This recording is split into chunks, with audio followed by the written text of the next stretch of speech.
মৃত্যুর খবর শুনতে শুনতে আমরা অভ্যস্ত, ঠিক না? বেশিরভাগই লোকই হবে এখানে, বেশিরভাগ হবে যাদের দাদা পরদাদা নাই, ঠিক না? হয়তো বাবা আছে, মা আছে, কিন্তু দাদা নাই, ঠিক না? আচ্ছা, দাদাও রইল, পরদাদা নাই, ঠিক না?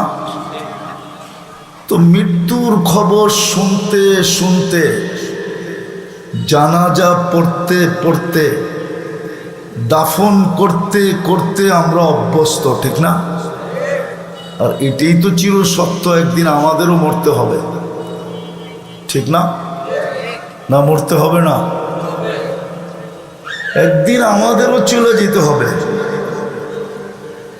এইখানে যে আসছে তাকে চলে যেতে হবে, থাকার সুযোগ কারো নাই, ছিল না, আর কিয়ামতের সকাল পর্যন্ত কারো এখানে থাকার সুযোগ হবে না। চাই তার বসবাস যত উঁচা প্রাচীরের ভিতরে হোক, যত টেকনোলজির মধ্যখানে হোক,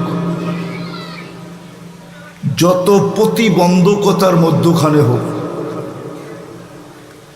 যত মেশিন ফিট করুক, ওয়ালাউ ফি বুরুজিম মুশাইয়্যিদা, কোরআন এটাই বলে, তুমি যত ধরনের প্রতিবন্ধকতা মৃত্যুর থেকে প্রস্তুত করো, না ইউদরিকাল মউত, আওয়াজ কমাও, মৃত্যু তোমার সামনে আসবেই আসবে। বিদায় একটা প্রশ্ন জাগে যে মৃত্যু তো অবধারিত, আবার যেই কোনো সময় আসতে পারে। সুস্থ বইলা যে মৃত্যু আসবে না এমন না, মরতে কিন্তু সময় লাগে না, ঠিক না? আবার মৃত্যু আসতেও সময় লাগে না, ঠিক না? কত অসুস্থ মানুষই তো বাজারে ঘুরে বেড়াইতেছে, আবার দেখা গেল কত সুস্থ মানুষই তো চোখের সামনে চলে গেল। কত বুড়াই তো রাস্তায় ঘুরতেছে, আবার দেখা গেল কত যুবকই তো রাস্তার থেকে বাহির, ঘরের থেকে বাহির হলো ডিজিটাল ঘোড়ায় চড়া। ডিজিটাল ঘোড়া চিনেন কি? মোটর সাইকেল হলো ডিজিটাল ঘোড়া। অ্যানালগ ঘোড়া 60-70 মাইল ব্যাগে চলতো, আর ডিজিটালটা 150-200 মাইল ব্যাগে চলে, ঠিক না? কত যুবকই তো গাজীপুরে পাওয়া যাবে ডিজিটাল ঘোড়ায় বাহির হলো, বিকালে লাশ হয়ে ফিরে আসলো, 2-1 ঘন্টা পরেই লাশ হয়ে ফিরে আসলো, 10 মিনিট পরেই লাশ হয়ে ফিরে আসলো। তো মৌত দেখতে দেখতে, শুনতে শুনতে, জানাজা পড়তে পড়তে, দাফন করতে করতে আমরা অভ্যস্ত। আমাদের জন্য মৃত্যু অবধারিত, এটাও সত্য। কার কখন আসবে কেউ জানে না,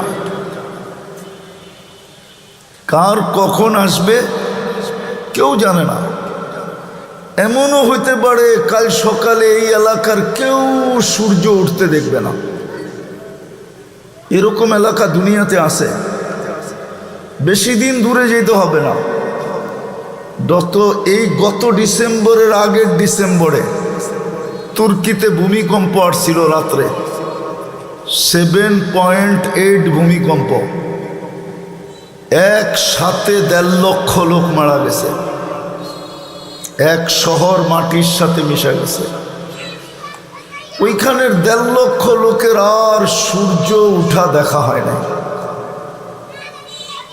হতে পারে কাল সকালে এখানের কেউ সূর্য উঠা দেখবে না, হতে পারে আমিও দেখব না।